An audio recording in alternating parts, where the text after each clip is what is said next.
Hello students, आज हम देखते हैं पार्ट 1 सौरमंडल में पृथ्वी।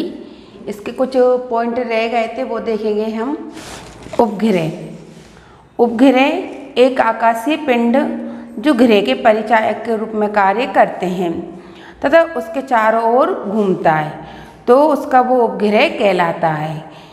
चंद्रमा पृथ्वी का एकमात्र क्या है? प्राकृतिक उपग्रह है। उपग्रह अपने ग्रह से आकार में कैसे होते हैं? छोटे होते हैं तथा वे ग्रह के साथ साथ सूर्य के चारों ओर भी परिक्रमा करते हैं। वर्तमान में लगभग 100 उपग्रह हैं, जबकि सन 1610 तक सौरमंडल में पृथ्वी का चंद्रमा ही एक मात्र उपग्रह था।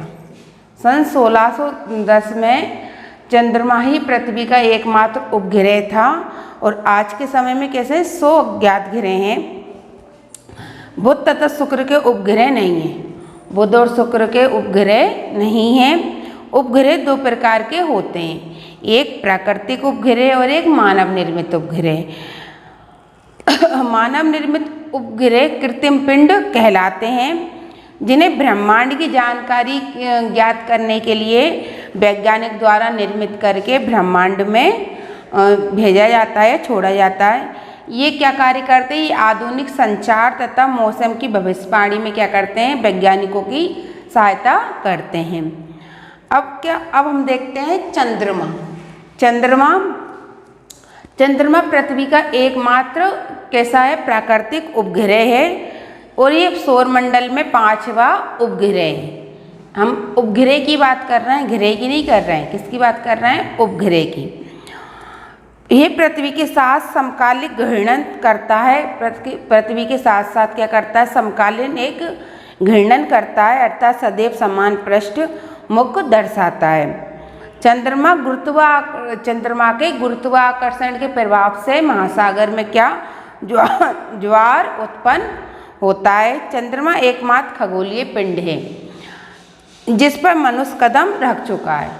चंद्रमा पर क्या मनुष्य कदम रख चुका है? और जिस मनुष्य ने चंद्रमा की सतह पर पहला कदम रखा था, प्रथम व्यक्ति, वो कौन था? नील आर्मस्ट्रॉन्ग थे। चंद्रमा पर वायु का अभाव है। चंद्रमा पर क्या है? वायु का अभाव, यानी वायु की कमी है, क्योंकि चंद्रमा का पलायन वेग 1.86 मीटर है, जबकि गैसों का पलायन वेग 2.83 मीटर है। इसलिए गैस यहाँ रुक नहीं पाती। अब हम देखते हैं चंद्रमा की कलाएं। अब चंद्रमा की कलाएं क्या होती हैं? नवचंद्र या अमावस्या से पूर्ण चंद्र।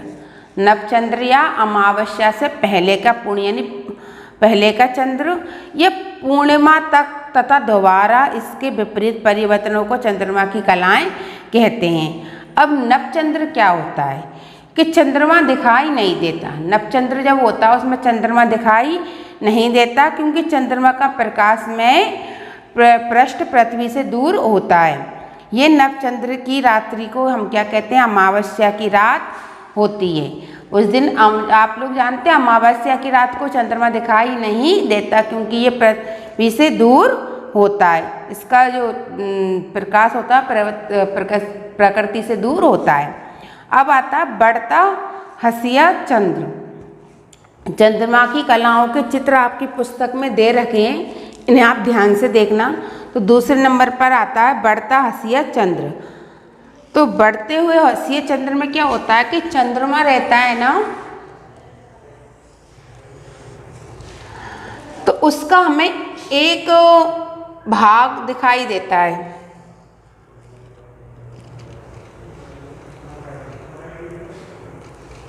चंद्रमा का ये एक भाग हसिये के समान हमें दिखाई देता है। चंद्रमा का आंशिक किंतु आधे से भी कम, आंशिक मतलब हल्का सा, और आधे से भी कम भाग सूर्य के सीधे प्रकाश से क्या होता है? प्रकाशित दिखाई देता है। तो इसे हम कैसे चंद्र कहते हैं? बढ़ता हसिया चंद्र कहते हैं। अब आता है प्रथम चतुर्थांश चंद्र। चंद्रमा का आधा भाग सूर्य के सीधे प्रकाश को प्रकाशित करता है। इसमें क्या होता है? चंद्रमा का आधा भाग हमें दिखाई देता है। ये आधा भाग हमें दिखाई देता है।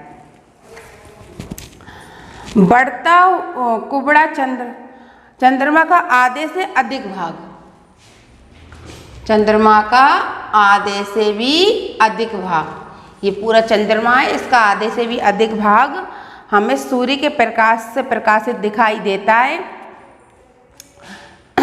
अब आता पूर्ण चंद्र। पूर्ण चंद्र यानी पूरा चंद्रमा, पूर्ण चंद्र यानी पूरा चंद्रमा। चंद्रमा प्रत्यक्ष सूर्य के प्रकाश से पूर्णतः प्रकाशित दिखाई देता है, क्योंकि चंद्रमा का प्रकाशित भाग पृथ्वी की ओर होता है। ये पूर्ण चंद्र की रात्रि को हम क्या कहते हैं? पूर्णिमा कहते हैं। जब पूरा चांद दिखाई देता है उस रात्रि को हम क्या कहते हैं? पूर्णिमा कहते हैं। अब धीरे धीरे जैसे चंद्रमा बड़ा, वैसे धीरे धीरे क्या होगा? ये घटता जाएगा। जब धीरे धीरे घटता जाएगा तो घटता कुबड़ा चंद्र, जैसे कि ये अब भी क्या इतने पूरा चंद्र में से इसका आधा हिस्सा घट गया, तो इसे हम क्या कहेंगे? घटता हुआ कुबड़ा चंद्र। तो चंद्रमा का आधे से अधिक भाग प्रत्यक्ष सूर्य के प्रकाश से पूर्णतः प्रकाशित नहीं दिखाई देता, तो इतना भाग हमें दिखाई नहीं देगा, तो ये कौन सा चंद्र कहलाएगा? घटता कुबड़ा चंद्र। अब आता अंतिम चतुर्थांश चंद्र। तो चंद्रमा का आधा भाग, चंद्रमा का आधा भाग सूर्य के प्रकाश को प्रकाशित दिखाई देता है। अब आता घटता हसिया चंद्र, घटता हुआ हसिया चंद्र। तो इसमें क्या होता है? चंद्रमा का आंशिक किंतु आधे से कम भाग सूर्य के प्रकाश को से प्रकाशित दिखाई देता है। तो पहले क्या हुआ कि पूर्णिमा को, अमावस्या को क्या बताया गया है? इसमें चांद हल्का सा धुंधला सा दिखाई नहीं देता, बस इसका प्रकाश क्या है? पृथ्वी से दूर होता है। फिर धीरे धीरे ये हमें हसिये के रूप में दिखाई देता है, बढ़ता हुआ हसिया चंद्र। फिर ये प्रथम चतुर्थांश चंद्र यानी आधा दिखाई देता है, और फिर बढ़ता हुआ कुबड़ा चंद्र में हमें ये इतना दिखाई देता है, और पूर्णिमा के दिन ये हमें पूरा दिखाई देने लगता है। इसी प्रकार ये बढ़ता जाता है अमावस्या से धीरे धीरे, उसी प्रकार ये पूनम से धीरे धीरे क्या घटता जाता है। पहले हमें इतना सा घटा हुआ दिखाई देगा, फिर आधा घटा हुआ दिखाई देगा, फिर आधे से अधिक घटा हुआ दिखाई देगा, फिर अमावस्या तक पूरा गायब हो जाता है। इसे हम क्या कहते हैं? चंद्रमा की कलाएं कहते हैं। ये क्या है? चंद्रमा की कलाएं हैं। अब हम देखते हैं क्षुद्र ग्रह। क्या देखते हैं? क्षुद्र ग्रह। तो मंगल और बृहस्पति के कक्ष के मध्य सूर्य की परिक्रमा करने वाले आकाशीय पिंड को क्या कहते हैं? क्षुद्र ग्रह कहते हैं। वैज्ञानिकों का मत है कि ये ग्रहों के भाग हैं जो लाखों वर्ष पहले अलग हो गए थे। ये क्या है? ग्रहों के भाग हैं जो लाखों वर्ष पहले अलग हो गए थे। ये ऐसे पदार्थ भी हो सकते हैं जो ग्रहों के निर्माण के पश्चात शेष बच गए थे। इन्हें ग्रह पिंड भी कहा जाता है। क्षुद्र ग्रह को ग्रह पिंड भी कहा जाता है। अब हम देखते हैं उल्का पिंड। उल्का पिंड क्या है? आपने देखा होगा कि कई बार रात्रि के समय आकाश में प्रकाश की एक रेखा दिखाई देती है, तथा लगभग तभी वो रेखा कैसी हो जाती है? गायब हो जाती है। तो हम इसे क्या समझते हैं कि टूटता हुआ तारा या गिरता हुआ तारा।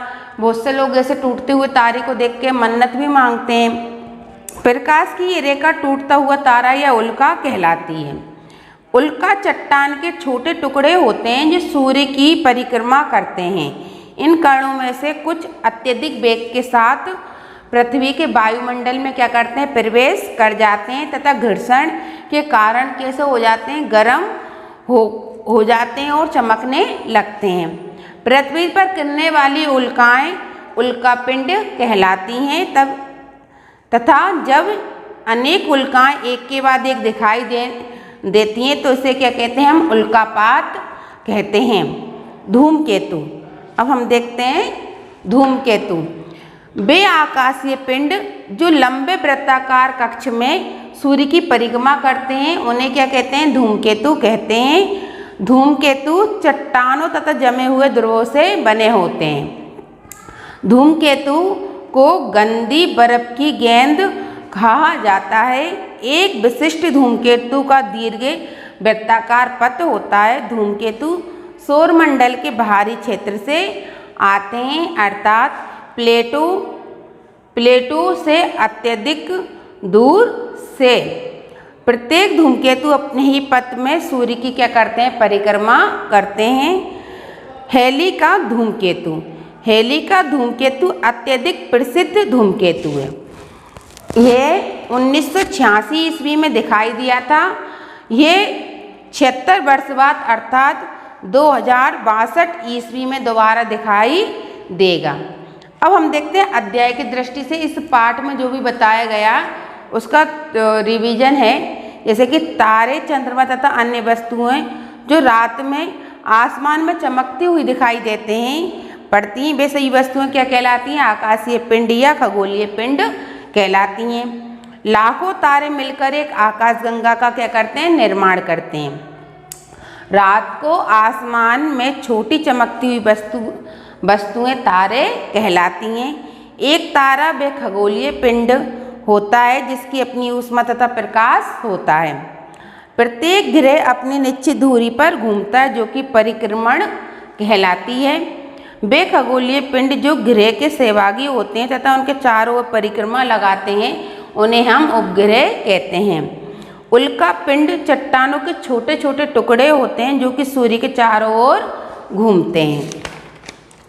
अब इस पाठ 1 के सही विकल्प पर सही का निशान लगाइए। तो पहला सही विकल्प है ऐसा विस्फोट जिससे ब्रह्मांड का विस्तार शुरू हुआ कहलाता है। तो इसमें तीसरे नंबर पर नंबर पर दे रखा है महाविस्फोट। क्या कहलाता है, महाविस्फोट। अब दूसरे नंबर पर देखिए खालिस्तान के अतिरिक्त सभी तारे पूर्व से पश्चिम की ओर गति करते हुए प्रतीत होते हैं। तो इसमें नंबर पर दे रखा है ध्रुव तारे। इसका सही आंसर क्या होगा, ध्रुव तारे। एक परिक्रमा इसका सही आंसर होगा एक ग्रह दिन से संबंधित होती है। तीसरे का सही आंसर क्या होगा, नंबर ग्रह दिन। चौथा उपग्रह खालिस्तान से आकार में छोटे होते हैं। किससे छोटे होते हैं, ग्रहों से छोटे होते हैं। मंगल तथा बृहस्पति के पथ के मध्य सूर्य की परिक्रमा करने वाले आकाशीय पिंड क्षुद्र ग्रह कहलाते हैं। क्या कहलाते हैं, क्षुद्र ग्रह कहलाते हैं। अब आप देखते हैं रिक्त स्थानों की पूर्ति कीजिए। तो खालिस्तान नंबर 1 खालिस्तान दे रखा है, उत्तर दिशा की ओर संकेत करता है। तो इस खालिस्तान में आएगा ध्रुव तारा या उत्तरी तारा। कौन सा, ध्रुव तारा या उत्तरी तारा उत्तर दिशा की ओर क्या करता है, संकेत करता है। दूसरा खालिस्तान आएगा पृथ्वी। पृथ्वी 5वां सबसे बड़ा सूर्य के पास का तीसरा ग्रह। तो दूसरे खालिस्तान में क्या आएगा, 5वां। तीसरा खालिस्तान चंद्रमा का गुरुत्वाकर्षण। इस तीसरे खालिस्तान में क्या आएगा, गुरुत्वाकर्षण प्रभाव महासागरों में ज्वार उत्पन्न करता है। चौथा खालिस्तान पृथ्वी पर गिरने वाली उल्काएं क्या कहलाती हैं, उल्का पिंड कहलाती हैं। प्रत्येक ग्रह अपनी निश्चित धुरी पर घूमता है। 5वें खालिस्तान में क्या आएगा, निश्चित धुरी पर घूमता है। अब निम्नलिखित प्रश्नों के उत्तर संक्षेप में दीजिए। तो आकाशीय पिंड क्या है, तो आपके इस पाठ में पेज नंबर 9 पर अध्याय की एक दृष्टि में सबसे पहले दे रखा है, सबसे फर्स्ट में दे रखा है तारे, चंद्रमा तथा अन्य वस्तुएं जो रात में आसमान में चमकती हुई दिखाई पड़ती हैं वे सभी वस्तुएं पिंड या खगोलीय पिंड कहलाती हैं। ठीक है। अब दूसरा क्वेश्चन आता है सूर्य एक तारा है किंतु ये दूसरे तारों से बड़ा प्रतीत क्यों है। तो पेज नंबर 6 पर तारे वाला पैराग्राफ दे रखा है, उसमें चौथी नंबर की लाइन में बीच में दे रखा है प्रत्येक तारा हमारी पृथ्वी से बहुत बड़ा है। सूर्य एक तारा है, पृथ्वी के निकट होने के कारण बड़ा दिखाई देता है। तो सूर्य बड़ा क्यों दिखाई देता है? क्योंकि वो पृथ्वी के निकट है। इसके बाद हम देखते हैं तारामंडल किसे कहते हैं, उदाहरण सहित बताइए। तारामंडल, तो वो पेज नंबर 6 पर तारामंडल वाला पैराग्राफ दे रखा है। तो हम बताएंगे, पृथ्वी से देखने पर आसमान में कुछ तारे निश्चित प्रतिरूप में व्यवस्थित दिखाई पड़ते हैं। इसमें से कुछ जंतुओं के समान, कुछ व्यक्तियों के समान, जबकि कुछ अन्य वस्तुओं के समान दिखाई देते हैं। आसमान में तारे के प्रतिरूप तारामंडल कहलाते हैं। ये इसका आंसर हो गया। अब वो हमसे पूछ रहा है कि इसका हमें उदाहरण देना है। तारामंडल किसे कहते हैं, उदाहरण सहित बताइए। तो आपको यहाँ पे ये 2 चित्र दे रखे हैं बुक में। इसमें से ये आपको चित्र बना के इसके उदाहरण बताना है कि इस प्रकार के ये दिखाई देते हैं। अब आता स्थलीय गृह किन्हें कहते हैं, उनके नाम लिखिए। तो पेज नंबर 7 पर दे रखा है, बुध, शुक्र, पृथ्वी और मंगल आंतरिक ग्रह हैं। ये चारों ग्रह सूर्य के निकट तथा चट्टानों से बने हुए हैं, अतः इन्हें स्थलीय ग्रह अर्थात पृथ्वी के समान ग्रह भी कहते हैं। अब देखिए, एक ग्रह एक तारे से किस प्रकार भिन्न होता है। तो तारे क्या स्वयं के प्रकाश से प्रकाशमान रहते हैं, जबकि ग्रह प्रकाशमान नहीं होते, इनमें स्वयं का प्रकाश नहीं होता है। ये इनमें क्या हो गया, भिन्नता हो गई, ये दोनों की अंतर हो गया। अब आता है ब्रह्मांड क्या है, इस पर एक संक्षिप्त अनुच्छेद लिखिए। तो ब्रह्मांड में आपको दीर्घ का पहला आंसर बताना है। लगभग 15 अरब वर्षों पहले एक महाविस्फोट बिग बैंग के परिणाम स्वरूप मंदाकिनियों का निर्माण हुआ, जिसमें सभी एक दूसरे से दूर भाग रही थी। ये ब्रह्मांड के उदय के बारे में सर्वाधिक मान्य सिद्धांत है। ये सिद्धांत बताता है कि ब्रह्मांड अभी भी क्यों बढ़ रहा है। तो ये आपको पता चल गया ब्रह्मांड क्या है, इसका आंसर यही होगा। अब आता है दूसरा, सूर्य का जन्म कब और कैसे हुआ। तो सूर्य का जन्म कब और कैसे हुआ, ये आपका होमवर्क है। ये आपको खुद सर्च करके और अपनी नोटबुक में इसका आंसर लिखना है। इसके बाद तीसरा देखिए, सौरमंडल क्या है, विस्तार से समझाइए। तो सौरमंडल के बारे में पूरा दे रखा है। सूर्य का परिवार सौरमंडल कहलाता है। यहाँ से लेके यहाँ तक आपको इसका आंसर लिखना है। अब पृथ्वी को एक अद्भुत ग्रह क्यों कहा जाता है, ये भी मैंने आपको बताया था, क्योंकि यहाँ पर ही जीवन संभव है सारे ग्रहों में। तो हमारा ग्रह पृथ्वी, यहाँ से लेके यहाँ तक पृथ्वी 5वां सबसे बड़ा ग्रह से लेकर सभी परिस्थितियाँ उपलब्ध है, इसलिए इसको अद्भुत ग्रह कहा जाता है। ये इसका आंसर होगा।